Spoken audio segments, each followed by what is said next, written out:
শাড়িটাকে just দেখো, এগুলো প্রত্যেক জাস্ট শাড়িটাকে দেখো, অপূর্ব কালেকশন এবং পাটটা পুরো চওড়া পাট যাচ্ছে, এগুলো অসম্ভব সুন্দর শাড়ি কালেকশন, দেখেই বুঝতে পারছো।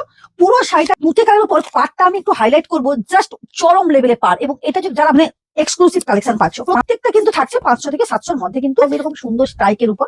এটা জাস্ট দেখ, পুরো শাড়িটা জাস্ট স্ট্রাইকের উপর যাবে, অপূর্ব একটা ডিজাইনের উপর যাচ্ছে, এবং পাটটা দেখ জাস্ট অসম। প্রত্যেকটা বলেছি এগুলো যেহেতু মিক্সড, রাত 8টা থেকে 8:30-র মধ্যে কিন্তু লাইভ দেখতে পাবে, কেননা কাস্টমারের জন্য একটু লেট হয়ে যাচ্ছে। জাস্ট মারা কালার কম্বিনেশন করে গরম লেভেলের কালার পাচ্ছ। কালার দেখো, এটাও থাকছে কিন্তু গঙ্গা যমুনা পার যাচ্ছে, এবং বাটার গ্রিনের যে চরম লেভেলের শাড়ি, এটা দেখো, এটা যাচ্ছে যেহেতু এক কালারের কালার, কার কার পছন্দ, জাস্ট অসম। পাটটা দেখো একবারে বেনারসির পার যাচ্ছে, পুরো বেনারসির পার। 700-র মধ্যে কিন্তু এই শাড়িগুলো কিন্তু পেয়ে যাচ্ছ। এই যাবে পুরোটা, এই থাকবে পুরো। ওয়াও, উফ, কিছু বলার নেই শাড়িটাকে নিয়ে। এরকম একটা শাড়ি মানে দেখেই মন প্রাণ, এই যে চওড়া পার বেনারসি পাড়ের উপর যে শাড়িটা যাচ্ছে, প্রত্যেকে বলবো